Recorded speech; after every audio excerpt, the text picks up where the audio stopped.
नमस्कार दोस्तों, राधे राधे, जय श्री कृष्णा। आज मैं आपके लिए लेकर आई हूँ वैभव लक्ष्मी माता की कथा। चलिए शुरू करते हैं। एक बड़ा शहर था। इस शहर में न जाने कितने ही लोग रहते थे। देश के कोने कोने से रोजगार की तलाश में आए लोग जब इस शहर में आते थे तो उनकी एकमात्र यही इच्छा रहती थी कि उनको किस तरह से 2 वक्त की रोटी मिल जाए। प्रभु की कृपा से जब उन्हें 2 वक्त की रोटी मिलने लगती है तो उनके मन में और अभिलाषाएं और विचार उठने लगते हैं, क्योंकि मनुष्य की अभिलाषाओं का कोई अंत नहीं है। मानव जीवन की भी एक सीमा है। लाखों करोड़ों के सपने, सुख शांति और मौज मस्ती की आशाओं की लालसा करने वाला इंसान यह भूल जाता है कि यह द्वार उसे मृत्यु की ओर लिए जा रहा है। हम काम, क्रोध, लोभ, मोह एवं अहंकार में उस प्रभु की, उस महाशक्ति की, उस माँ को भूल जाते हैं जो इस संसार की जगत जननी है। कलयुग में तो ऐसे ही होता आया है।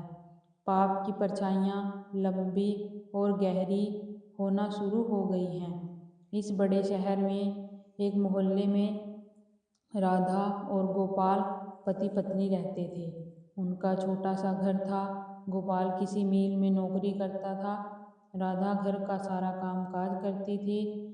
उसने अपने छोटे से घर को भी इतना साफ सुथरा और सजा रखा था कि मोहल्ले की औरतें भी अक्सर कहती थी, घर की साफ सफाई रखना तो हमारी राधा बहन से सीखें।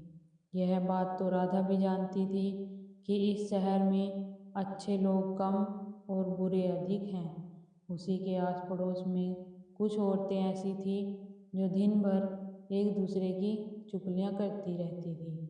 राधा को उनकी यह बात पसंद नहीं थी। पहले तो उसे घर के कामकाज से ही समय नहीं मिल पाता था। दूसरा, पति की सेवा करना उसका धर्म था। पति की लंबी आयु और उन्नति के लिए ईश्वर की उपासना करती। वह हर शुक्रवार का व्रत किया करती थी।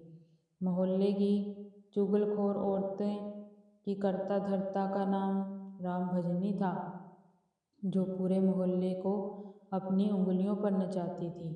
बहन राम भजनी ने अपनी ही एक कीर्तन मंडली बना रखी थी, जो घर घर में जाकर कीर्तन करती थी। राधा को ऐसी औरतें बिल्कुल पसंद नहीं थी, जो कीर्तन करते समय भी एक दूसरे की चुगलियाँ करती हों। यही कारण था कि राधा ने कई बार उनको टोकते हुए कह दिया था, बहन राम भजनी, मैं आपसे हाथ जोड़कर प्रार्थना करती हूँ कि पूजा एवं कीर्तन करते समय किसी की चुगली मत किया करो। किसी की बुराई करने से तो अच्छा है आप उस समय प्रभु का नाम ले लें। इससे आपका जीवन भी सफल होगा और बुराई से भी बच जाओगे। इस बात को सुनकर राम भजनी और उसकी मंडली राधा का मजाक उड़ाने लगी, परंतु शायद इस आदर्श परिवार को किसी की नज़र लग गई। गोपाल बुरी संगत में पड़कर शराब पीने लगा, जुआ खेलने लगा। गांव से आया सीधा साधा गोपाल शहर के साथियों में ऐसे फंसा कि उसे यह बुरी आदतें लग गई। शुरू शुरू में उसने अपने आप को बहुत बचाने का प्रयास किया, लेकिन वह कब तक बच सकता था। एक मजदूर का वेतन ही कितना होता है। सारा मास मेहनत करने पर जो कुछ उन्हें मिलता था उससे घर की 2 रोटी ही चल सकती थी। मकान का किराया, दुकानदारी, कपड़े लत्ते, यह सब कुछ उस वेतन से ही तो चलता था। लेकिन जब इस वेतन से शराब पी जाए, जुआ खेला जाए तो घर कैसे चलेगा। राधा बेचारी बहुत दुखी हो गई। वह अंदर ही अंदर टूटने लगी। अपने मन की आग को शांत करने के लिए आंसू बहाती रहती। इस प्रदेश में उसका कौन था जो उसे सहारा देता। ले देकर उसे प्रभु का सहारा ही तो था। माँ दुर्गा ही उसे सहारा देगी। माँ लक्ष्मी तो इस घर से रूठ ही चुकी थी। गोपाल ने घर के बर्तन तक बेच डाले थे। इतने बड़े संकट में भी उसने प्रभु पर विश्वास नहीं छोड़ा। माँ दुर्गा की उपासना नहीं छोड़ी। उसे पूर्ण विश्वास था कि एक दिन माँ उसके सारे संकट दूर करेगी। घर में खाने को कुछ नहीं था। वह 2 दिन से भूखी थी। जिस दुकान से खाने पीने का सामान उधार मिलता था, उसने इसलिए उधार देने से मना कर दिया क्योंकि उसके पिछले रुपए नहीं दिए गए थे। राधा माँ के चित्र के आगे हाथ जोड़ के रो रही थी। माँ लक्ष्मी मुझे बचा लो, माँ मुझे बचा लो। देखो मेरे घर की क्या हालत हो गई है। मैं 2 दिन से भूखी हूँ। माँ लक्ष्मी कृपा करो, इस घर को बचा लो। अब आप ही मेरा अंतिम सहारा हो। यह कहती हुई राधा माँ लक्ष्मी के चित्र के आगे बेहोश हो गई। तभी उसके द्वार पर किसी ने दस्तक दी। राधा में न जाने कहाँ से उस दस्तक की आवाज़ सुनकर शक्ति आ गई। वह माँ लक्ष्मी के चरणों से उठकर अपने घर के द्वार की ओर गई तो सामने ही एक तिलकधारी ब्राह्मण को खड़े पाया। बेटी राधा, मैं माँ लक्ष्मी जी के मंदिर का पुजारी हूँ, जहाँ तुम हर शुक्रवार को आती हो। काफ़ी समय से तुम मंदिर नहीं आई तो मैंने सोचा कि शायद तुम बीमार हो, इसलिए देखने चला आया। आप धन्य हैं महाराज, राधा कहने लगी। आप धन्य हैं। माँ लक्ष्मी के पुजारी होने के नाते मैं आपके चरण छूती हूँ महाराज, और आपसे यह प्रार्थना करती हूँ कि आप मुझे इस संकट से निकालने का उपाय भी बताओ। देखो बेटी राधा, इस माया रूप संसार में सुख प्राप्त करने के लिए अपने मन को शुद्ध और आत्मा को पवित्र रखना पड़ता है। यदि तुम अपने मन की शांति और ग्रह गृहस्थी चलाने के लिए लक्ष्मी जी को प्राप्त करना चाहती हो तो वैभव लक्ष्मी माँ का व्रत करो। इस व्रत के करने से आपकी हर मनोकामना पूरी होगी, तुम्हारे सारे संकट दूर हो जाएंगे। लेकिन पुजारी जी, मुझे इस व्रत की विधि तो बता दो। मैं तो माँ की उपासना बचपन से कर रही हूँ, किंतु व्रत की विधि मुझे नहीं पता। देखो बेटी लक्ष्मी जी का व्रत बहुत सरल है। इसे वैभव लक्ष्मी व्रत कहा जाता है। जो प्राणी सच्चे मन से इस व्रत को कर लेता है उसकी सारी मनोकामनाएं पूरी हो जाती हैं। उसे हर प्रकार के सुख संपत्ति प्राप्त होती है। इस व्रत को विधि पूर्वक करने से ही इसका फल मिलता है। जो लोग इस व्रत को विधि पूर्वक नहीं करते उन्हें कोई फल नहीं मिलता, बल्कि वे अपने मन को शांति खो बैठते हैं। कई पाखंडी और धोखेबाज यह कहते फिरते हैं कि सोने के गहनों की हल्दी कुमकुम से पूजा करो, बस व्रत हो गया। परंतु ऐसा नहीं है। कोई भी व्रत जब तक अपनी विधि अनुसार ना किया जाए उसका फल शून्य ही तो मिलेगा। यह सब कुछ भी अपने आप पर निर्भर करता है। वैसे घर में यदि सोना हो तो रख कर उसकी उपासना जरूर करें। माँ लक्ष्मी जी का व्रत शुक्रवार को रखना चाहिए। सुबह उठकर नहा धोकर साफ सुथरे कपड़े पहने और दिन भर माँ का पूजन करें। हर समय मुँह से यही शब्द निकले, जय माँ लक्ष्मी, जय माँ लक्ष्मी। शाम के समय पूर्व दिशा की ओर मुँह करके आसन पर बैठें और माँ लक्ष्मी जी की मूर्ति या चित्र किसी ऊंचे स्थान पर रख उसके आगे चावलों की ढेरी लगाएं। एक खुली प्लेट में सोने के जेवर रखें। यदि सोने के जेवर न हो तो चांदी से भी काम चलेगा।